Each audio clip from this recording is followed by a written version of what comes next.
What if some of our most basic assumptions about health and fitness are mistaken? What if so much of what you are doing to be strong and flexible is hurting your health in the long run?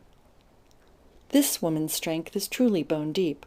She doesn't need muscle strength to carry these rocks because naturally aligned bones are doing the work.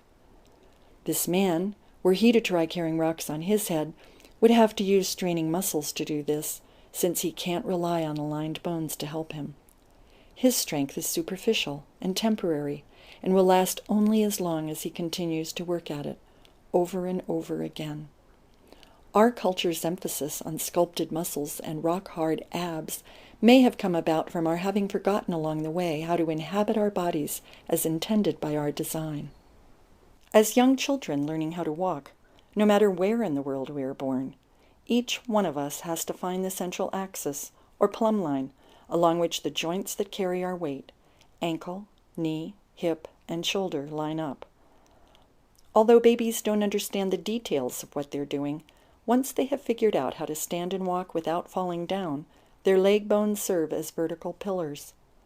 This places the pelvis in the natural position that allows the spine to be a self-supporting structure. This support, whether we are sitting, standing, or bending, is designed to last a lifetime.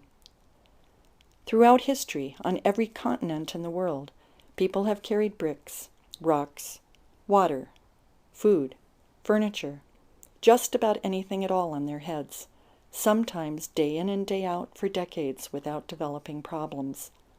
While it is true that some people who carry heavy loads on their heads do suffer serious damage to the spine, it's not because of what they do, but how they do it. We see countless examples today of people who have never carried loads on their heads, but who have gradually crumbled from a lifetime of not having aligned bones. We think of this shrinking as an inevitable feature of aging, yet examples of people who remain upright and strong bring some of our basic assumptions into question and demonstrate that relying on muscles will eventually fail us, but aligned bones will not. People who age into their 80s and 90s along the plumb line remain vital and flexible. Their spines remain extended, their shoulders relaxed. They have an easy grace and a lightness in their step, and free movement and flexibility in their joints. People who age this way remain physically active long after many of their contemporaries have retired into rocking chairs. Compare these images to those of children today, whose computer and TV-driven lifestyles set them on an early course of collapse. Besides the obvious aches and pains that result from misplaced bones, their vital organs and connective valves and plumbing are compressed, impairing blood flow, breathing, digestion, elimination, and nervous system functions. Just how much of a part do these conditions play in determining their future health and the development of many modern diseases that have become epidemic? No one really knows because our current beliefs about alignment and good posture are thoroughly misunderstood. Certainly, were we to have the parts of our car engines so out of whack, we wouldn't be surprised if our cars broke down. The fact that this is not being addressed by anyone today, especially within the medical community, represents one of the biggest blind spots in our thinking of what contributes to overall health and true fitness. The human body is governed by the same laws of nature that apply to physics and engineering. An architect designs a house with vertical pillars that are essential to supporting the weight of the physical structure. It's not difficult to imagine the stresses placed on a house when its foundation posts are not absolutely vertical. Welcome to the land of suck and tuck, where as an entire culture we are taught to tuck in the butt, suck in the belly, lift up the chest, and draw the shoulders back. This, we are taught, is the proper way to stand up straight. But is it? In order to stand this way, I must contract many muscles to keep myself held up.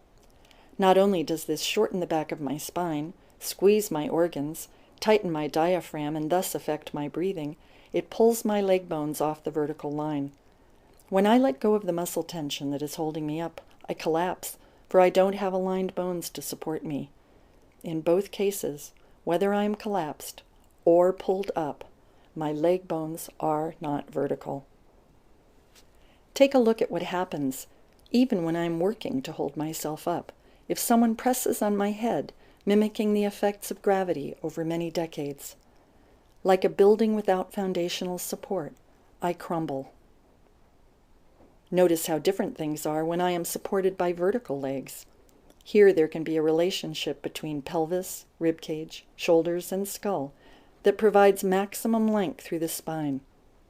If someone presses on my head now, as hard as he can, I am able to easily withstand the forces of gravity, or rather stand with gravity, not as a victim, but as a partner in natural living.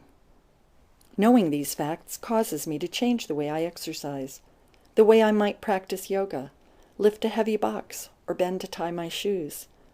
Over time, as I apply this awareness, my body gradually realigns itself. Here's the good news.